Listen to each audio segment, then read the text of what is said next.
Right. Oh, we lost Joe. Good morning Oh to my everybody. gosh, Joe. Joe, where are you? We He just, yes, Deshimata. He disappeared. He vanished. I'm sure he can come back on and join us, hopefully. yes, I hope so too, because, Because I am not Joe Hug. and I am And not she him. definitely is not Joe Hug. Oh no, here we go. Whew, thank you. Here he is. Put Joe in the middle there. There you go. Yeah, guest Okay, of honor Somehow seat. I broke the camera. I broke the camera. You broke the internet. right.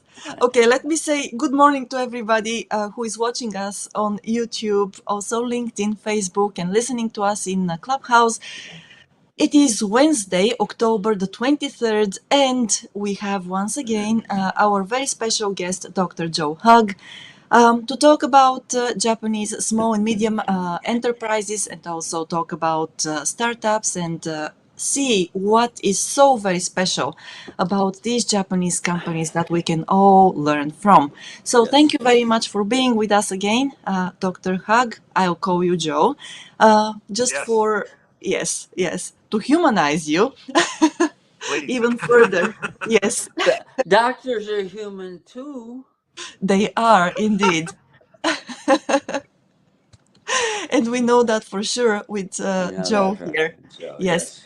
yes, it's such a pleasure to have you with us again. To everybody who has been with us for a while, you have already met Dr. Joe Hug on our podcast, but I'm sure that you have read his posts on LinkedIn as well, because he's very active there. And of course, his students, if you have been a student of his, you already know that he teaches. Business and also he does his research in small and medium sized enterprises here in Japan. And today we're here to talk about them again. So, Joe, thanks a lot again for joining this morning, now joining us here. I don't want to keep anybody waiting any longer with this introduction. Let's start straight away and see what you have prepared for us this morning. Sure. Thank Oh, you so much for the great intro. How about our special supporters? very much so. I Joe, you are on it today. Thank you. You are, yes. So once again, before we give the screen and the floor to Joe, I would like to introduce our first sponsor, that is Kanachu at kanachu.com.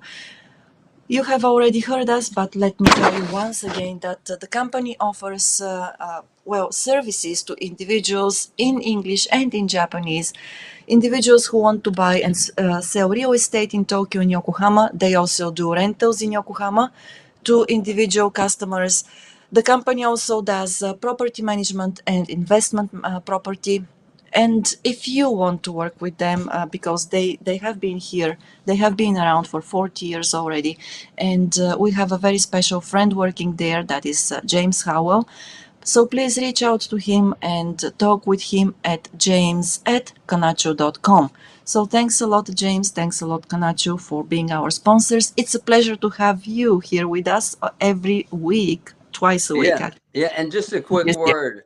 Just a quick word. James is a big fan of Joseph Campbell, and we in the past have talked about the hero's journey as framed through the lens of Joseph Campbell. So I think James will probably appreciate the hero's journey theme of today's topic. So just a Yes. quick comment. Awesome. Yeah. Thank you. Thank you Now so much. let's, Thank you. yes, thank you. All right, Joe, let's go. The floor is Let's yours, go. sir. Ignition. Yeah, Indeed. yeah. Actually, speaking of Kanachu, I saw a short commercial, I believe, on my social media recently, and I saw that they did they kind of fixed up a house renovation, Right. Yes. and I was quite amazed by the result. I was like, "Whoa, that's pretty good." You know, yeah, this is the first time I saw some Yes. of those very modern homes in Japan. Like it's kind of Mm, new to me. Yes, So I agree. yes, Stunning stuff, yeah. right? It looked mm, like a they are. museum, right? Like a Mm-hmm. museum by the end. Wow, Yes. that's pretty good. Right on. Good. But nevertheless, thank you everybody for the introduction. Yeah, Joe's fine. Thank you. Thank you, thank you. Um, and today, yeah, I'm so happy to bring you another one of these great stories of the result of an interview that we recently did, or shall I say, my graduate or my research students did, and I send them. I try to send my research students here and there and meet these great uh, SMEs. Again, for those of you who are joining us for the first time, or maybe not, but the SMEs that we specifically research are those that are older than 50 years old. Um, of course, we get excited if they're 100 years or older. But the whole purpose of our research is to one learn what keeps them going. What is um, the reason for their longevity, the leadership lessons that they can give us, the innovative ideas that they come up with. But Mm-hmm. and then kind of match that to the entrepreneurial ecosystem that's being growing here in Japan. And then we often see a lot of similarities. So I hope that this is not just for the business minded people, but also for the entrepreneurial minded who can see that an exit strategy or going IPO is not really the only way if they really believe in what they're doing, that they can just say, I'm going to keep this and I'm going to keep it for as long as I can and Right. possibly pass it down to some family member down the line, Right. uh, which is what we often see with these SMEs. They pass it on to a Yes. family member. Yeah. So, slide one, I guess we could start there. Let's do that. Yeah. Okay, so this company is nearly 70 years old, and it is run by at the moment the CEO now is this wonderful lady who has really truly faced many ups and downs and good times and bad and I think it tells us very much about the necessity to stay strong and stay true to the journey that you're on, no matter what. Mm-hmm. Um, and I mentioned this because recently, a person that I know, she and I have been talking for a couple of months, and finally we've coordinated our times, and she's going to come and talk to my students soon. Mm-hmm. And she recommended that the students watch this short video, which I watched first, and so I could prepare myself. And in the video, you're both familiar with Y Combinator from Silicon Valley, I'm not, but probably. that's I have okay. heard, Okay, okay. yeah, Maya is. I have heard of it, but I'm not really into details or so on. Yeah. Sure, sure. So Y Combinator it's got a short history. It's not very old, but well, Silicon Valley is not very old. The image Right, of Silicon right, Valley, right. but yeah, they're this kind of combination, if you will, of venture capital accelerator program that has helped thousands of companies take off, and some of those companies have become quite famous. Mm-hmm. And now the company itself is worth somewhere the valuation somewhere around uh, $600 billion, Holy $60 billion now, I moly. believe, something like that. Right. I might Oh, skip the zero, but anyways, it's in the billions. yeah. And so every year, thousands of startups apply to their program, and only a few are ever accepted, and even fewer ever graduate. Uh, and so, for many years, people were wondering what is the secret, one, to get accepted, and two, to graduate. And that's what this video is about. That I was given by my friend, and then as a recommendation for my students to watch. And so, in the video, um, they say basically there's no real special formula to being accepted and graduating, right? There's no magic. Right. Yeah. Uh, However, there are some things that can make you a little bit more successful, and one of the things is first it says you need a team, right? You need a team, Right. Yes. and a lot of times startups and SMEs share that. They share that similarity where they start up as a team of people, right? It could be 2 people, 3 people, 4 people, whatever the number is. And sometimes I meet what's called a solopreneur here in Tokyo Yeah. or around Japan. Yeah. Solopreneur means the one Sure. person trying to do it on their own. And those are the people that struggle the most, as you can Yeah. imagine, right? Um, Yes. so advice for entrepreneurs is, never try to do that on your own because you need the help of others. It's hard to do anything without help. And so that's something these SMEs share, that they all always start up with 2 or 3 people themselves as well, even though they're primarily family linked, where the family Mm-hmm. supports their startup. But still, if your family is supporting you, that is a team. Hello. It is Right? indeed. Yeah. Yes. Yeah. Right. Yeah. Yeah. Yeah. The second thing is that you have to have a combined value or combined volume of money for 1 year. Okay, now what does that mean? Does that mean that okay, let's see, my car payments are this much, my house payments are this much, and I need this much for my dog food. Oh no, in this case, my cat food. Right. I, I need this much for food. And then you calculate and you say, this is how much I should save for the year, right? Wrong. Yes. What that means is that you should have just enough money to literally eat ramen every day, once a Mm-hmm. day,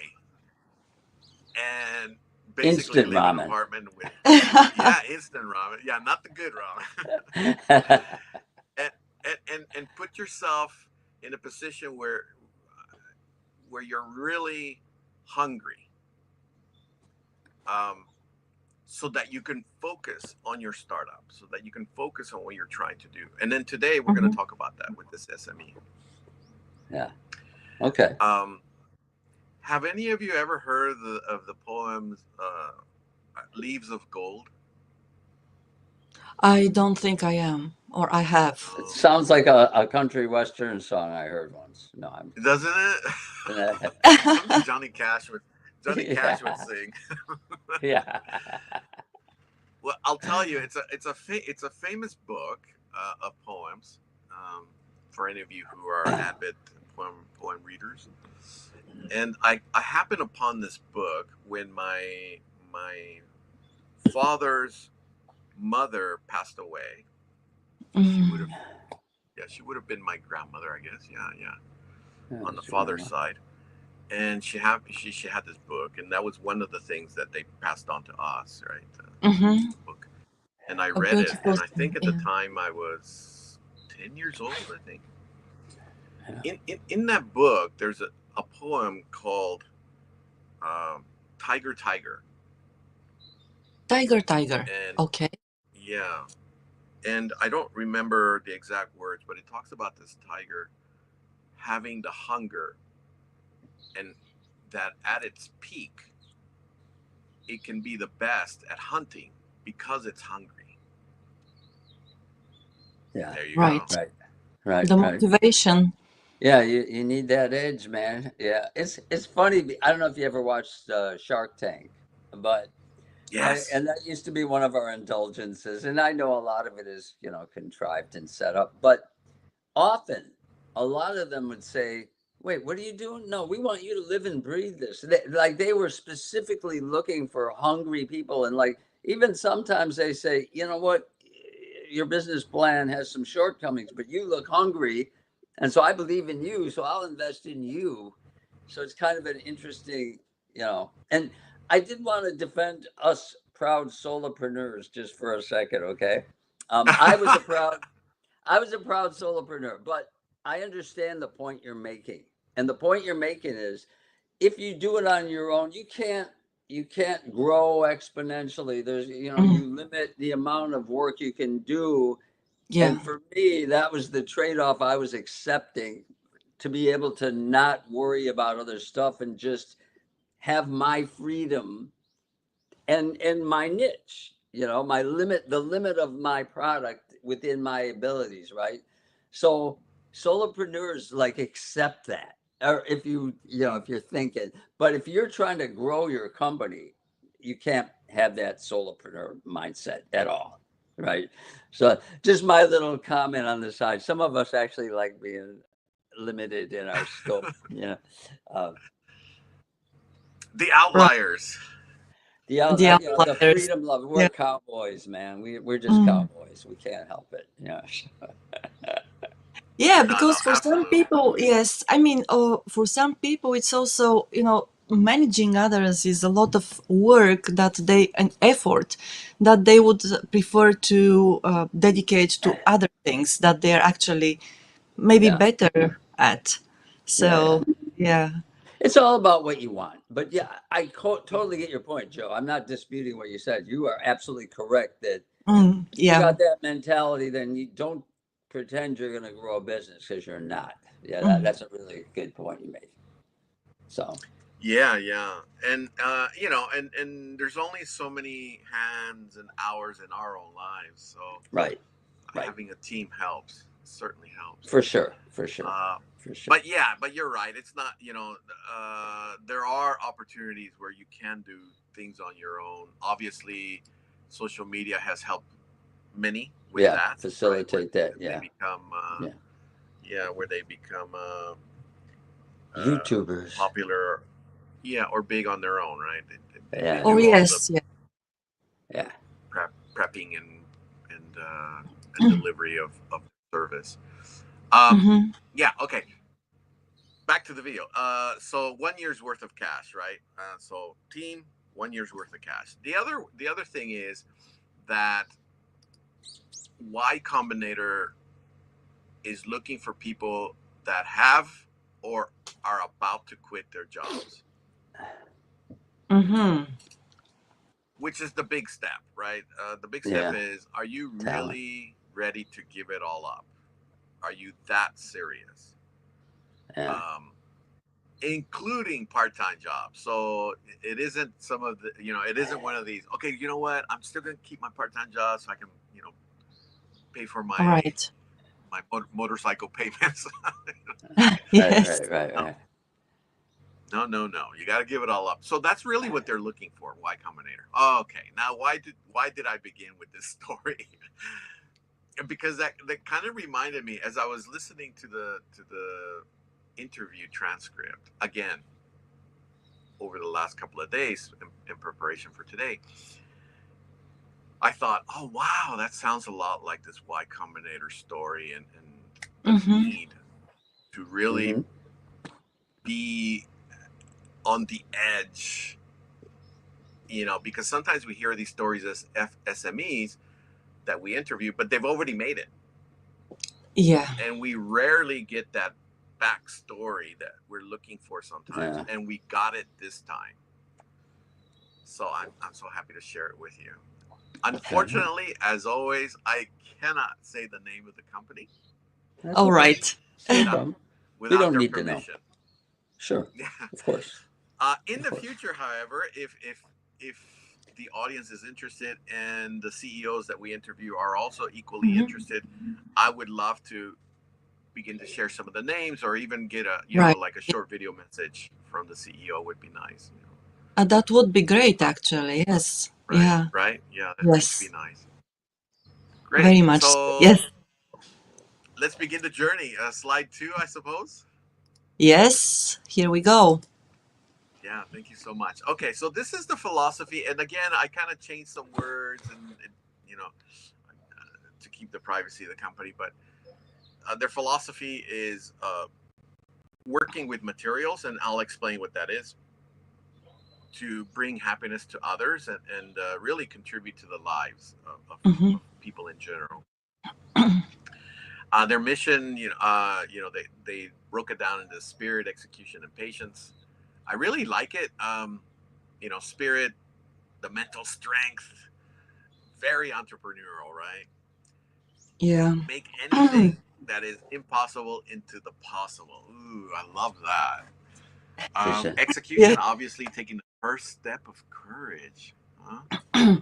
And patience, the persistence to Mm-hmm. achieve success. So, question to both of you. I mean, does this seem any different than an entrepreneur would take on? You know what? I had a look at these slides before we actually opened or launched this podcast this morning, and I was thinking, this to me sounds very, yes, very entrepreneurial. But at the same time, there is one more point which is striking to me, and it is that with most of the companies, Japanese companies that I have studied so far throughout my studies, they always have a mission that includes other people, the And their well-being and values, a value and statement. values. Yes, yes, a Yeah, value statement.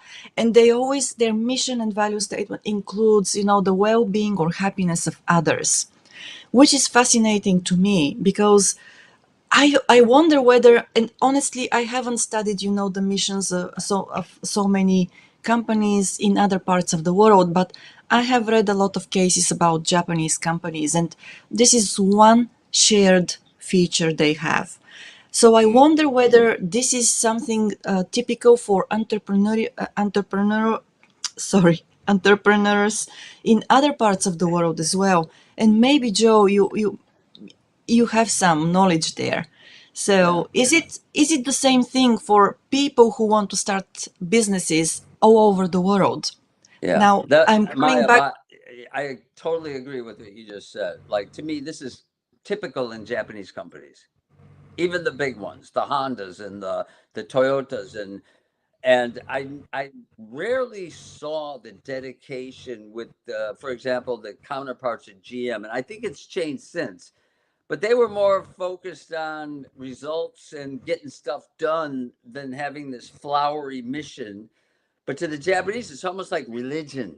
It's like the religion of the company. Mm, And we used to call it superordinate goals, above and beyond making a profit. And to kind of echo what you said, Maya, contributing to society was the theme, like adding value to society, which implied this long term return, meaning by helping society, then we'll get it back and we'll be more sustainable. Like that was kind of like there was long term thinking baked into it, based on what I've experienced. So just, Maya, I have the same impression you have, because I always associated more with Japanese companies than with entrepreneurial. So this is interesting. Go ahead, Joe. Yeah, to answer your question, Maya, yeah, it's we like to think that it's part of the value proposition, right? yes. That you're looking for the customer pain points and how do we relieve these pain points? What is going to be our offering to be able to help and bring value to the customer? It's part of the um, overall structure of creating your startup. However, sometimes startups don't specifically say it in their mission or vision. Okay, I see the point. So I think Hmm. you're Gotcha. right, Maya and Tim.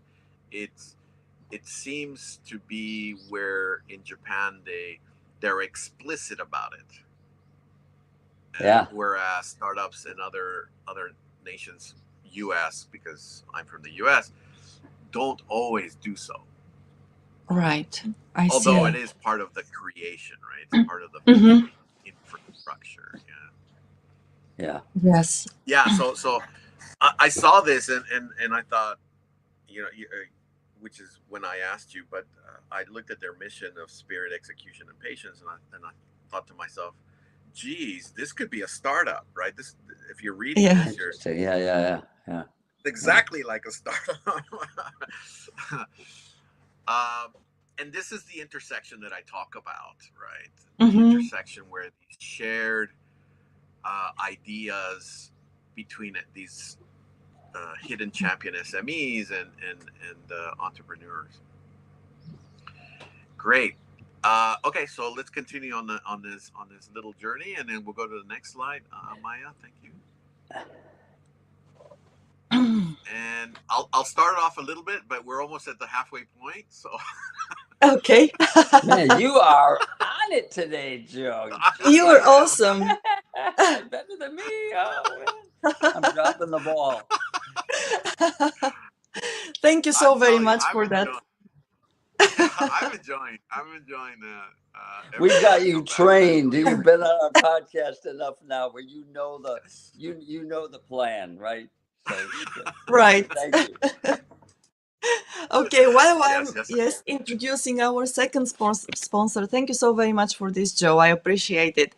And well, let me once again say a big thank you to Houze Inc. Houze Inc. is once again a bilingual company that offers services in custom home design, construction, and renovation, plus commercial building construction. And in order to work with them, you need to reach out to Hana Urushizawa Howell. You will find her contact details in the description of the video on YouTube, or if you are on LinkedIn, just reach out to her and connect with her. Yeah. Talk with her about your project, and you will have your needs actually customized, or their services will be customized to your needs. So Hana Urushizawa Howell on LinkedIn, or reach out to them, find their website also online, and work with them, because they have been here also for about 40 years, and they do know what they're doing. They are very intent also on working with you and meeting your needs, whatever they are. So thank you very much for this, Joe. And we're going back now to slide 3 and continuing with the historical background of the company. Yes, yes. So thank you, Maya. I kept the slides really kind of minimalized because I just want to fill in the gaps in the information. Sure. And besides, it's more fun to listen to people in a podcast.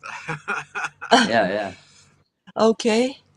So Nice. a little bit of history of the company, and then we're gonna get more deeper history here in a moment. But just a little background, uh, what the company actually does. So what they do is they work with the materials that you see in many of the products, right? The lining of, for example, the containers of your yogurt that you All buy in the right. store, or the lining of your ice creams packages, or candies, things like that. So many kinds of materials that they work with, and how to keep those products fresh or sanitized, clean, and that's how they Yes, I specialize. see. Uh, I know you saw the slides a little bit, but you might have missed this part, and I'm just going to ask this quick question. How do you think this idea came about? Yeah. What idea specifically are you referring to? Which The idea? idea of working with lining of the product Oh, packages. oh. I don't know, but it's a crazy idea, and maybe I'm totally off topic. But is it because of kimono and clothing? Oh. Oh, wow, cool. I'll answer yes or no in a moment. Tim? Oh man, I don't know. I would see this is how unartistic I am. I don't know if that's a word, but I was thinking more some kind of electrical lining installation. So my mind went in a different direction than Maya.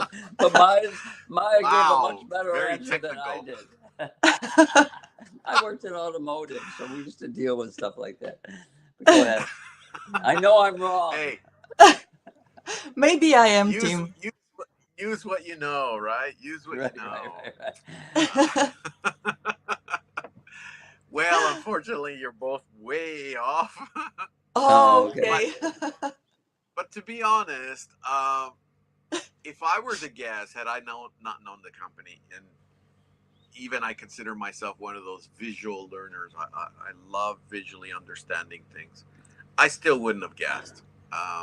Just so far, and that's the beauty, I think, of startup ecosystems, is that sometimes ideas come from just these unusual Right. directions or locations. You're like, Sure. whoa, where did that come from?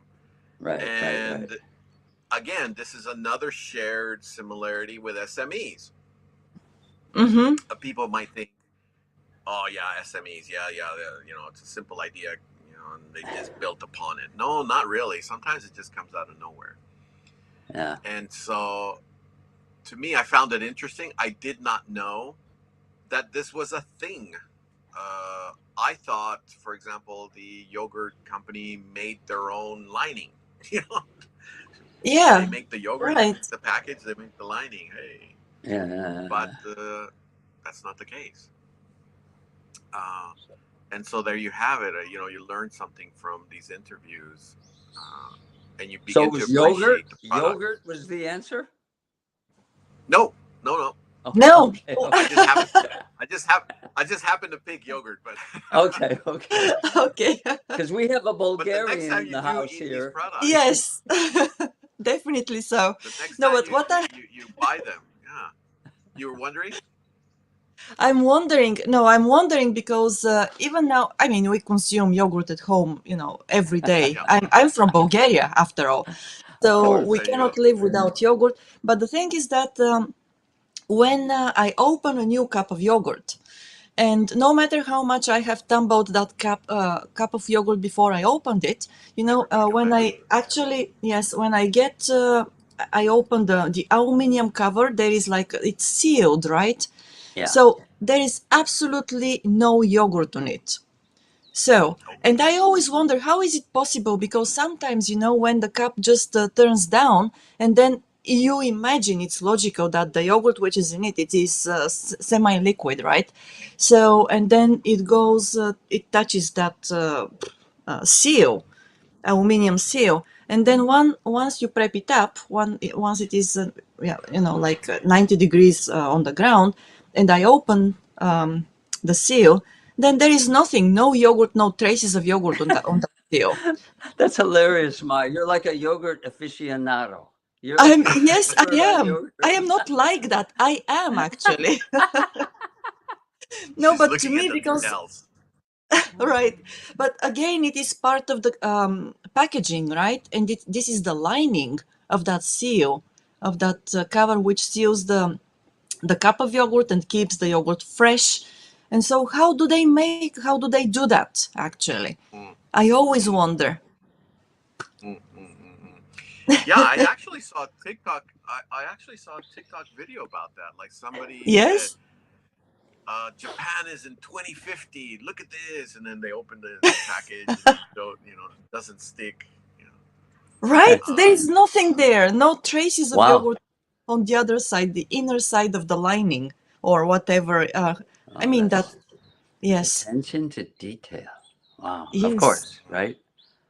Mm-hmm. Interesting. and Yeah. I think that's the beauty for us to both appreciate the next time we consume these products and think about it, Yeah. but also to see the possibilities that are out there. Yeah. Somebody came up with this idea because some customers probably complained and said, my candy is sticking to its wrapper, my Yeah. ice Yeah. cream melts too easily, or whatever it was, the complaints, and they listened and they created these Mm-hmm. solutions. Yeah. Yes. So, Yeah. yeah. That's impressive. Okay, so I'm not going to give you the answer just yet. Oh no. Okay. Oh, come But on. it's not yogurt. Okay, let's go on with the But it's not mystery. yogurt. We've ruled out yogurt as a suspect. You know what's going to happen? I'm about to give you the answer, and then the internet is going to go down, right? Just across the world. Yeah. Or we have to switch to commercials or whatever. Something like that. And then when we come back, we're going to say, see, I told you. What? Yes. Okay, let's go to the next slide. Um, before I do give you the answer, and before we do get into the little details of the journey of the company, one thing that I heard throughout the interview is that they always had in mind of how to help others, always. And Mm-hmm. in fact, this was one of the final messages in the interview that we had, is that they repeated this again and said, we are always striving to help others, especially factories and companies that are struggling during hard times, that we reach out to them and say, how can we help you? And I thought, Okay. wow, Yeah. any other place they would be the competitor, or they would be, you know, we don't want to share our secrets with you or our factory space with you. But Indeed. Yeah. uh, they said, yeah, and they did. And we'll talk about that here in a second. They did reach out to companies during hard times and help them, Mm-hmm. local companies near them. Okay, next slide, I guess. And then now we get into the small details. Yay. And Shall this is the I? hero's journey. Okay. Yes. Is this slide right, or should I go to the next one? Oh, the next one, please. Okay. Here we There we go. okay, so just for any of you who may not be familiar with the hero's journey, I know most of you are, but a few may not have heard of it. It's this concept that is used in written works, in film, Myths and yeah. myths, storytelling, sometimes even in music, uh, basically Yeah. in all types of arts. That if you follow this uh, this way of telling a story, it it connects with your audience that much more, because then they could easily understand the ups and downs of the journey. And if you look at movies and you apply this hero's journey, you begin to sense, yeah, I see what's going on. I can see the different stages, uh, from one to the next. Yes. Uh, and I in red boxes, I highlighted the parts of the hero's journey that I felt applied to the story that was told to us by the CEO. Uh, Obviously, not all the parts, right? We don't want the end. we we never want to highlight the end. Hopefully, they stay alive for many years. So we begin with the call to nature. Now, how did the company come about? Remember, I asked you, how did this idea of lining and different products, how did it come about? Well, it came about because the founder was actually a salesperson working in a seaweed factory. So seaweed Mm-hmm. was the beginning. was Seaweed was the seed of this company. And Oh, as he was selling seaweed, there was no way. Now you got to imagine, this is nearly 70 years ago, so this would have been right towards the end of World War II. Many materials that we have nowadays, like plastics and such, didn't exist. yeah. So the way they would package items for their customers, the seaweed products, were standard things like paper and such, right? And Yes. the customers would give him feedback and say, oh gosh, my seaweed was dry this time, or my seaweed sticks to the Mm. paper, or my seaweed this and that. And so he got this idea, hey, hmm, what can I do to relieve this pain point of my customers? What can I do to deliver happiness to them? And that's how it Yes. came about. Isn't that interesting? It is very much You know? so. Yes. And only Japan would start from seaweed. It just makes Yeah, perfect yeah. sense. Only a Doesn't it? Japanese company would have that start, right? Right. Yes. Yep. So, I just a quick a question, kind of, but um, I feel like because of Japan was, a country starved of natural resources, that before, I'm just guessing, the Meiji Restoration and the opening up of the country, that there was probably more recycled, reused packaging then. Furoshiki was one, the beautiful cloth that you bring in. But I wonder, was this a post Meiji development where they start using paper and because they have access to resources from around the world?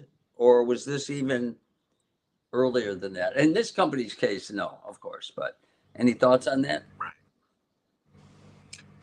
Yeah, well, like you said, this company obviously it's post, right? Because they had access to other kinds of Yeah, materials, but right. um, in a sense, they were already in that kind of industry. Yeah, Although the majority of their service or product was the seaweed, yeah. they were still in the wrapping business, right? They Gotcha. still Okay. had Yeah, Okay. to yeah, purchase what was available, right? So at the Mm-hmm. time, so in a sort of way, yeah, they were doing it all along. They just yeah, didn't think it was that big a deal. Oh, it's just a wrapper. Yeah, Right. yeah. yeah. Good question though. Yeah, yeah. Thank you. Um, so as a salesperson, he got this idea, right, and from the customer feedback, and then said, I think I can do this as the main uh, Product. point of a business, right? Rather than selling seaweed, I think I can Mm-hmm. focus on wrapping and then sell that as a company business.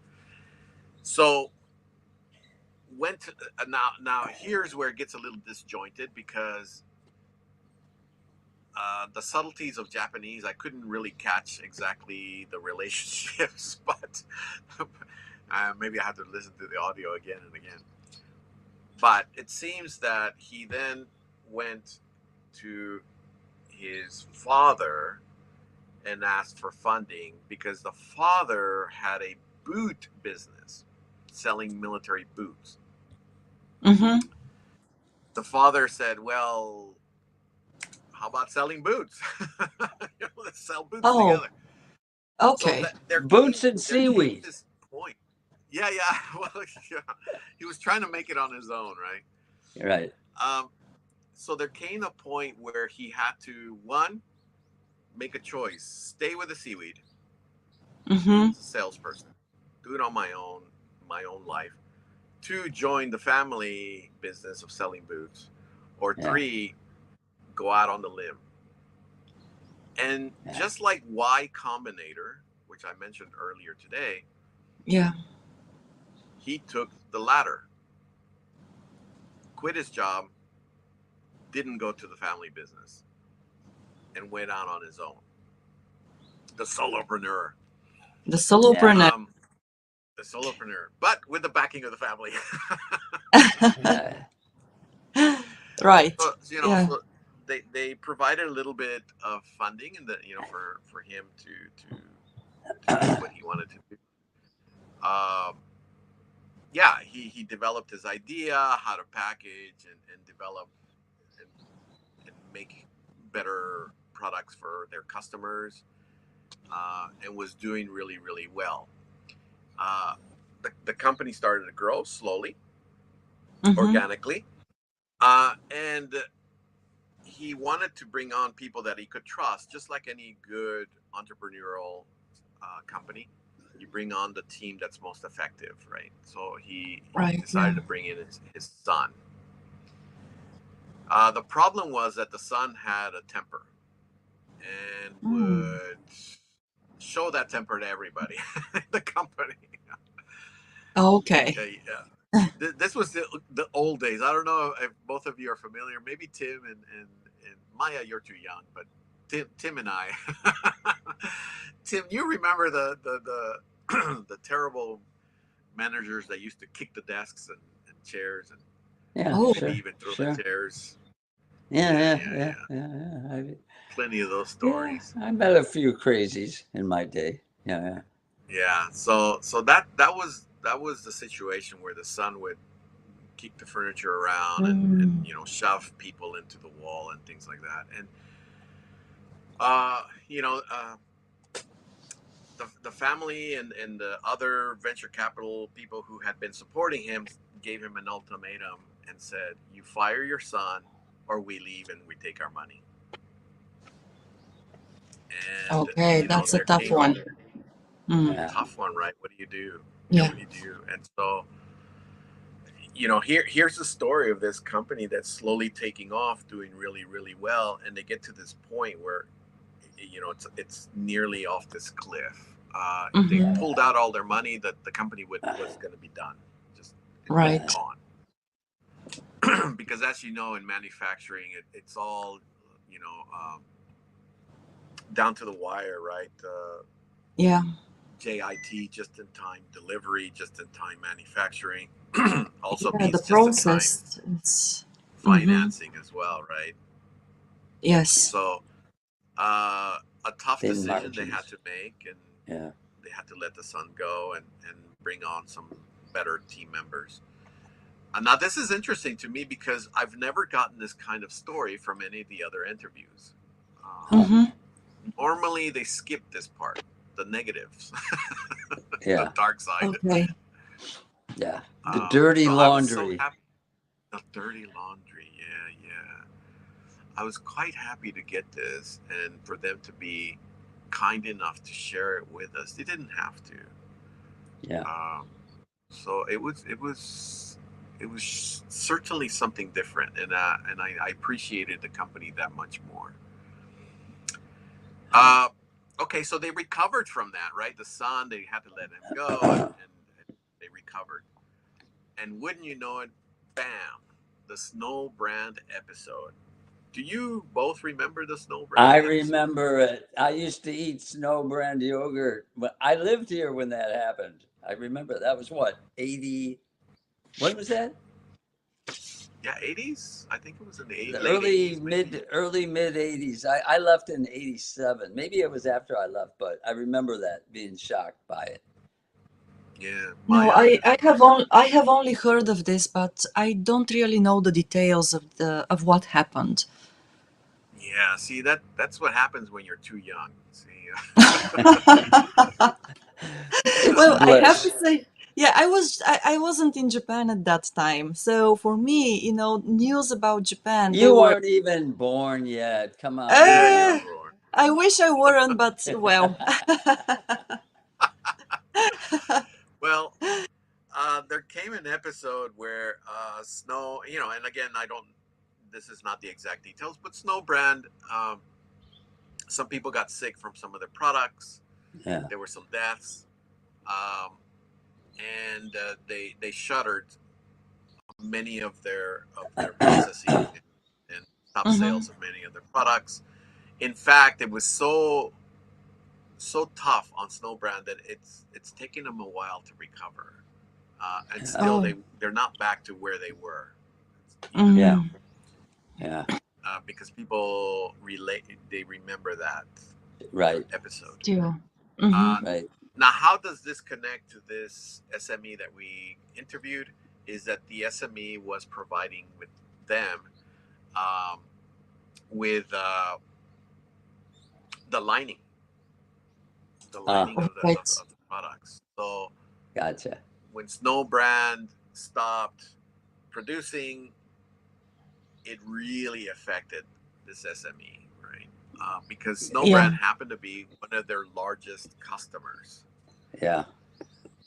So again, this is a lesson for startups, is that in English we say don't put your all your eggs in one basket, In one something like that. Is basket. it Yeah. Yeah. Yeah. right? Right. Yeah. You need to diversify all the, Diversify, yeah. Mm-hmm. Yeah. right? So at the Yes. time, the company had placed most of their contracts with Snow, Ah, and that's tough. they suffered Yeah. heavily, Yeah. and so Yeah. they had to Overly actually reliant. stop. Yeah. Yeah, so they Yeah. themselves had to stop production. Mm-hmm. Right. Uh, No Now, orders. yeah, what was the problem with that is that, yeah, there, no orders lay off of people, um, and then just like a startup, they normally have about enough funds to keep them going for about a year, right? So Right.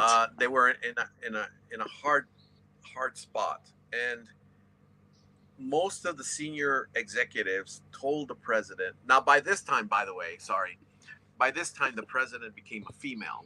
A female was a family member, female, Okay. uh, and she had just recently taken over as well. So Mm-hmm. uh, she was new to the position, and then her executives were telling her, "Just shut it down. We're done. We're not going to come back." Mm-hmm. And she said, "Well, gosh, I'm new to this.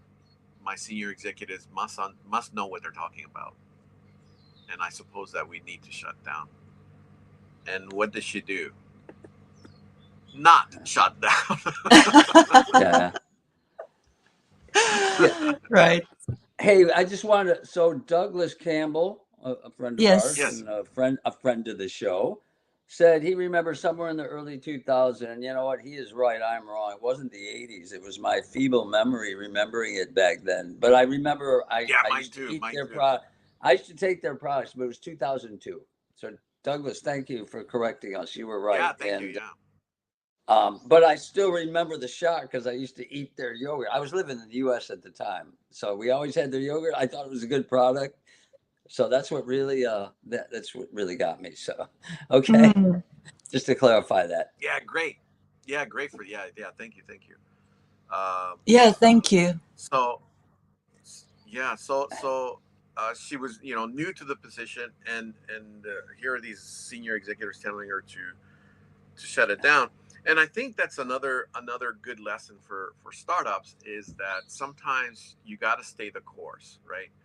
Um, you will face some difficult times. There will be times when people that you respect or have the experience will advise you to shutter your business, or we're doing the wrong things. And as a founder, if you truly believe in what you're doing, you've got to stay the course, um, in a smart way, obviously. Not, don't be Yeah, foolish and crash and right. burn. Yeah. Yeah. So But And you have to sometimes. be uh, resilient. I was just going to yeah. say, the message of resilience, was Hmm. built into their mission statement. They didn't use the word resilience, but being mentally tough, and you know, and that's really what does happen. Inevitably. And in the automotive industry, it was the same. It was like if there was a downturn in the economy, Toyota would use it as an excuse to get really efficient and train, and so when they come out of it, they would even be more efficient and even ready to expand. So it was almost like it was taken as okay, it's an opportunity now. We have no sales, but we can improve, and then we'll be ready when it comes back. So that long-term orientation is very, I guess it's Yes. Japanese. It's mental toughness. The value on that. Long-term orientation. I love that. Yes. And Yes. this is a message that I would love to pass on to startups, where I want them to at least keep that mentality, that think long term rather than, okay, I'm just going to create this company and go IPO and then exit. Think long term, and you, Yeah. you will learn from it, and you will be a better person. Yes. But of course, I'm biased. So. We all Yeah. are.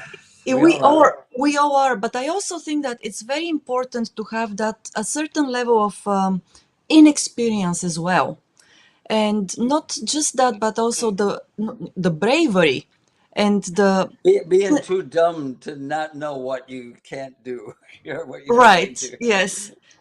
Because sometimes it makes the difference between life and death in business, right? So, and I don't know about this company, and I don't know which company this is, but I can imagine what happened. And my imagination tells me that probably, okay, her executives told her to shut down the company and give up business and everything, and she still kept on course. And at the end of the days, all those executives, they came around her and helped her, to stay on course and to overcome this difficulty, which is, once again, that was a leap of faith for her, for them as well. So, and it takes only one person to decide to take that leap, right? And a shout out to That's right. Hiroko-san. Is that Hiroko-san? She corrected me Hiroko-san. again. It was 2000, not 2002. I Yes, don't know why I it thought was. that. Yes, Google Hiroko-san. lied to me, or I misread Google. One of the two. Yes. Thank you. Thank Thank you. you. We Yes. don't claim, we don't pretend to be perfect here. Thank you, everybody, for helping No. us. Thank Google. you for the help. Yes. Yeah, thank you. Or Yes. me, my brain just not functioning right. But anyway, we got it. It's 2000. So thank you. It is 2000. Yes. Yes, and we have Yeah. also from Hiroko-san, Joe, if you let me read this. The Sure. incident not only caused distrust and anxiety in society regarding the manufacture of processed food products, the company is still suffering. One wrongdoing would be fatal for any company. I Yeah. was and Yeah. still am a big fan of the brand, though. I Yes, loved him until, even then. Yeah, I agree. I yes, It's hard to Yeah, yeah. recover from absolutely. that. As I mentioned, yeah, they're still struggling to get rid of that part of their Mm-hmm. history. I love their cheese. Oh yeah. Oh, right. Yes, Their yes. cheese is But by the way, great. I was just going to say, we see another value that is very important in Japanese society, and it's building trust. And once you Hmm. destroy that trust, recovering is, it's not impossible, but it's a long-term haul, and you got to really work hard at it. So, and just kind of another interesting. Remember, Tylenol had the poisoning problem, Hmm. and they quickly Sure, got sure. past it, and a year later, everybody forgot about it. Mm. So shorter term memories, maybe maybe not, but yeah. Well, Hiroko-san, I thank you for think that context. I think in America it's not. It seems like short term memory, and the reason for that is because something else comes along. Yeah, right. If it's not one thing, it's another. Yeah. We're easily Exactly. So distracted. yeah. Like for example, I know a couple of years ago was what's that famous Mexican restaurant that everybody likes to go to now? Uh, Chipotle. Ah, oh Chipotle. yeah, Chipotle. Yeah, Yeah. Chipotle had like a string, like year after year, all these people were getting sick, and look, Yeah. nobody's talking about it anymore. Like, Yeah, you're Chipotle. right. Right. Yes. Well, That's Uh, maybe because that is something else came yeah. along. Yes. but Probably trust that's is sacred here. It's yeah, sacred here. You it know. is sacred. And yeah, in Japan, I also I think it's very important because people, even though Japanese people, we tend to think that they're very forgiving and have a short memory, when it comes to failure. If, the perpetrator apologizes and takes a very humble approach and promises to improve, then people here forget very easily. But that incident actually still lingers, and I wonder why that happened. So, is it because of the company's inability to, meet the, let's say, or maybe to address the concerns of the people afterwards, or maybe this is actually a conversation for another podcast. Maybe another one, but that's a good. Yeah, that would be a good case Yes. study Yeah, it is. to That's Mm, a good delve question. into. yeah. So. So the snow brand incident. So what did the CEO do? She listened to her executives, but then she made the hard decision and said, no, we are not shutting down. Mm-hmm. And she did literally what any other startup entrepreneur would do. She went door to door, knocking on doors of other companies and small Companies to get companies there. and Yeah. some of their customers and saying, look, we want to stay afloat. What can we do to work this out? And that's literally what she did. I mean, she said, I got my coat, went out the door, started knocking on doors. Um, and by doing so, she showed, as Tim said, the resiliency, right? She showed the resiliency of this company, and therefore she kept the trust of her customers and kept the trust of her, um, you know, member companies around her, and so they all helped her. Then the 1995 Great Hanshin earthquake also was part of the story that happened. And from these two episodes, the Snowbrand episode, the Hanshin earthquake, she noticed that when she went out the door to ask people for help to keep her company afloat, she thought, why can't we do the same? Why can't we as a company also help others stay afloat when they themselves have hard times? And so that's when, if we can go one slide before, Maya. Yes, here we go. There we go. And so that's how they came about to this, how to help others in their time of need. So they have two philosophies, I suppose. One is obviously delivering this great services and products to their customers, but also integrating the idea of how do we help others in times of need. So they are very active with helping others when there are natural disasters or when the companies are facing hard times financially, that they'll actually reach out to them and say, is there any way that we can help you? Is there any way that we can work together? And I just Right. think that's I've never heard that from any of the other CEOs that we've interviewed. This whole story of this company was just quite amazing to me. I already love That they this were willing. company. This Yes. Yeah, I the do too. story made me fall in love with them. I love it. Yeah, I love the story. Yeah, yeah. yeah. I Yes. mean, it's just amazing. And the CEO, she is still there. Uh, Mm-hmm. to me, she's still young, uh, and the company will benefit from her leadership. I believe so. Good for And them. Yes. Right on. yeah, so Great story. there you have it. This great story. This hero's journey, if you will. Um,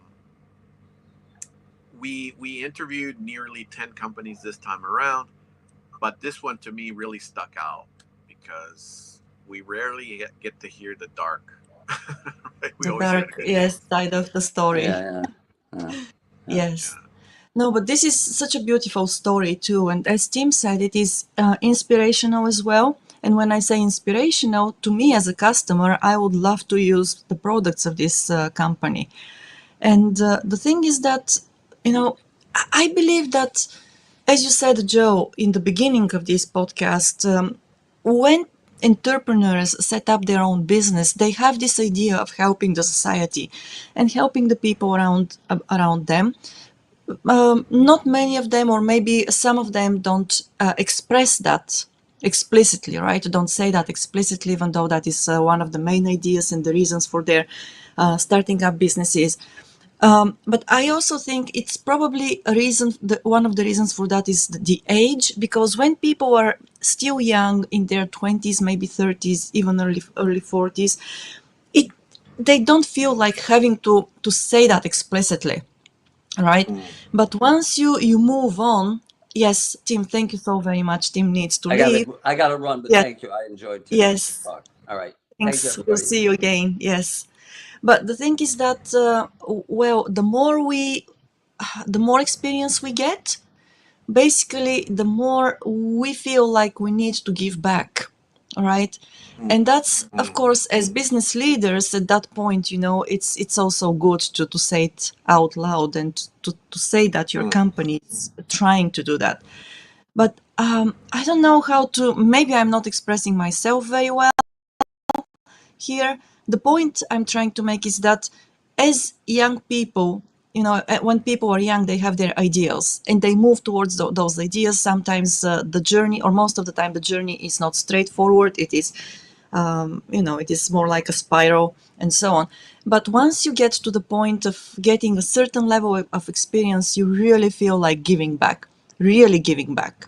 And that's when people like the CEO of this company, She has realized that in times of need, or when somebody else, another business or other people need help, her company will be there to help.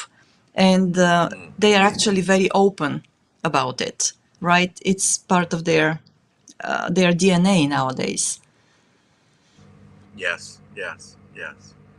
Um, which is something that normally don't hear, right, from other companies, because you would think that it's all very competitive, and Mm-hmm.